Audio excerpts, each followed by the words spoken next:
गांव में आंधी तूफान आ रहा होता है। सभी लोग अपने अपने घरों से सामान कपड़े उठाकर अपने घर में रख रहे होते हैं। माँ माँ, बाहर आंधी तूफान चल रहा है, बहुत तेज बारिश आने वाली है। अरे राजू, मैंने बाहर कपड़े सुखाने के लिए डाले थे, जा जल्दी से उन्हें उठा कर लिया, नहीं तो बारिश के चलते भीग जाएंगे। ओहो, इस बारिश को भी अभी ही आना था। अब मैं क्या करूं? छत पर तो प्लास्टिक की त्रिपाल भी नहीं लगाई अभी तक। राधिका ऐसा कहकर फौरन तिरपाल उठाकर लाती है और बारिश से अपने घर को बचाने के लिए उस तिरपाल को अपने घर की छत पर लगाने की कोशिश करती है, लेकिन ज्यादा आंधी तूफान की वजह से तिरपाल बार बार उड़ने लगती है। तभी तेज बारिश शुरू भी हो जाती है। अरे ये क्या माँ, बारिश शुरू हो गई, अब हम लोग क्या करें? चलो बच्चों, घर के अंदर चलो।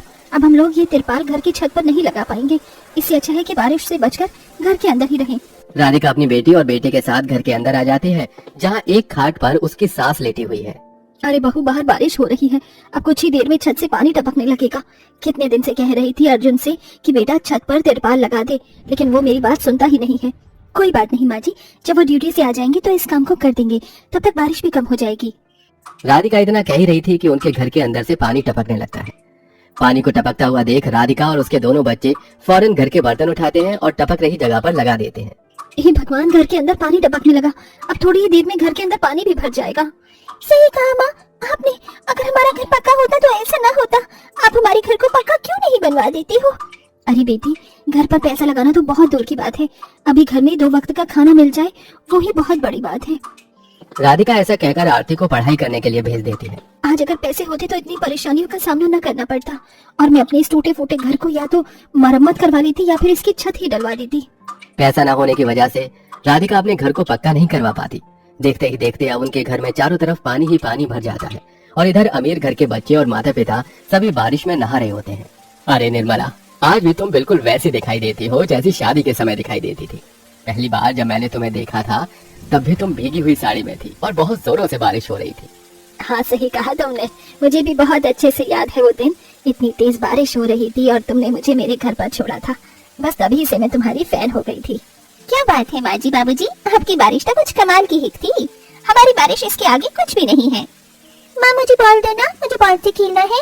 मैं भी तुम्हारे साथ खेलूंगा। अच्छा बच्चों, ज्यादा देर बारिश में मत खेलना, नहीं तो बुखार भी हो सकता है। जल्दी जल्दी बारिश में नहाकर घर में आ जाना। मैं तो नहा ली, अब मैं जा रही हूँ।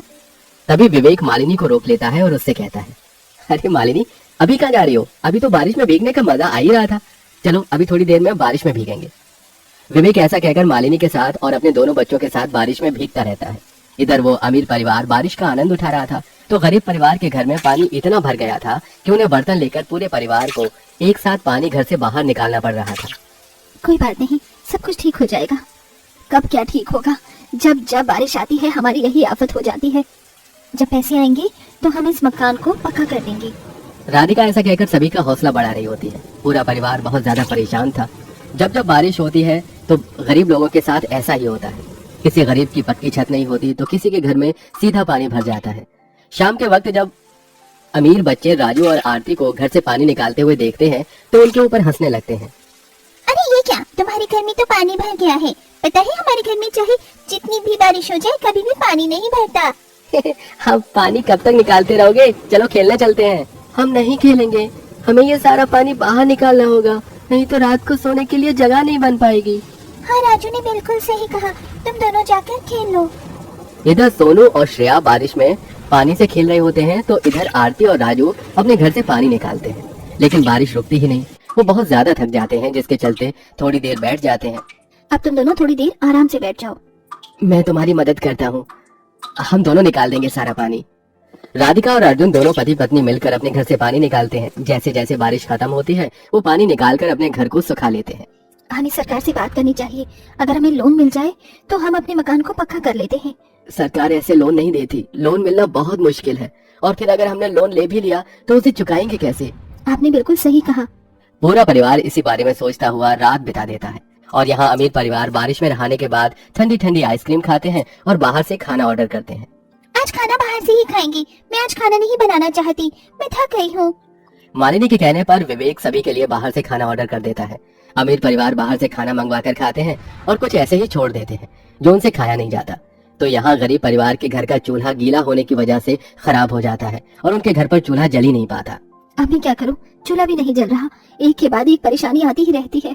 शकुंतला इधर से उधर कुछ ईंटें इकट्ठा करती है और उन्हें जोड़कर चूल्हा तैयार करती है। मिट्टी वाला चूल्हा तो खराब हो गया, लेकिन ये ईंट का चूल्हा खराब नहीं होगा। इस तरह राधिका उस पर खिचड़ी बनाकर सभी को खिलाती है। रात को फिर से धीरे धीरे बारिश होने लगती है। जैसे तैसे तो उन्होंने घर से पानी निकाला था, अब फिर से उनकी छत टपकने लगती है। उनकी रात बहुत मुश्किलों से बीतती है। अपनी ये सारी परेशानी देखकर राधिका अपनी पड़ोसन मालिनी के घर आती है। मालिनी दीदी, हमारे घर की छत बहुत कच्ची है, बारिश के चलते छत से पानी टपकता है और घर में भर गया है। बहुत परेशानी हो गई है, बारिश में हमें कुछ पैसे उधार दे दो, हम अपने घर की छत का थोड़ा काम करवा लेंगे। काहे के पैसे दे दो? पैसे के पेड़ पर उगते हैं? मेरे पास कोई पैसे वैसे नहीं है, चले जाओ यहाँ से और दोबारा यहाँ मत आना। मालिनी ऐसा कहकर राधिका को वहाँ से भगा देती है। राधिका को बहुत बुरा लगता है और वो चुपचाप वापस अपने घर आ जाती है और इसके बाद इसके बारे में किसी को बताती तक नहीं। ऐसे ही कुछ दिन बीतते हैं और अब राधिका को एक दरोगा के पास मजदूरी का काम मिल जाता है। चलो 2-4 पैसे आएंगे तो उनमें से पैसे बचाकर घर पर रेत सीमेंट डलवा दूंगी और हो सका तो अपने पति के साथ मिलकर खुद ही छत की मरम्मत कर लूंगी। राधिका काम करने लगती है और काम करके वो जो पैसे कमाती है उनमें से वो घर का खर्चा भी चलाती है और कुछ पैसे बचाने की कोशिश भी करती है। जो पैसे वो बचाती है उन पैसों से वो रेत, बदरपुर और सीमेंट खरीद लेती है, जिसके चलते वो खुद अपने पति के साथ मिलकर अपनी छत की मरम्मत धीरे धीरे करने लगती है।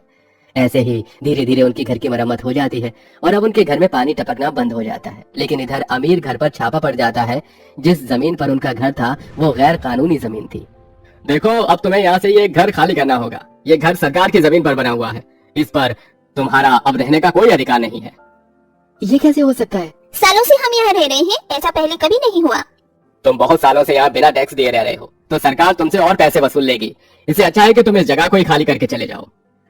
ऑफिसर ऐसा कहकर उन्हें खाली करने के लिए कहकर चले जाते हैं। अब अमीर परिवार को अपना आलीशान घर छोड़कर बेघर होना पड़ता है। उनके सिर पर छत तक नहीं थी। उनकी ये परेशानी देखकर राधिका उन्हें अपने घर में पनाह देती है। अरे मालिनी दीदी, इतने सालों से आप हमारी पड़ोसन हो, अब आपके ऊपर इतनी परेशानी आई है तो अब हमारे घर पर आप रह सकती हो, कोई परेशानी वाली बात नहीं है। ये सुनते ही मालिनी को वो दिन याद आ जाता है जब राधिका ने उसे अपने घर की छत की मरम्मत करवाने के लिए पैसे मांगे थे। मुझे माफ कर देना, तुमने मुझसे मदद मांगी थी और मैंने तुम्हारी मदद भी नहीं की थी, लेकिन आज तुमने मेरी मदद बिना कहे की, शायद इसलिए आज हमारा ये हाल हुआ है। कर्मों का फल हमेशा जल्द ही प्राप्त हो जाता है, शायद मुझे मेरे कर्म का फल पूरे परिवार के साथ मिला है। इस तरह मालिनी अपनी गलती को स्वीकार करती है। कुछ दिन वो राधिका के घर पर रुकती है और जब विवेक घर का इंतजाम करता है तो वहाँ से चली जाती है। अब गरीब परिवार की भी बारिश धीरे धीरे ठीक से जाती है। उन्हें पहले की तरह ज्यादा परेशानी उठानी नहीं पड़ती।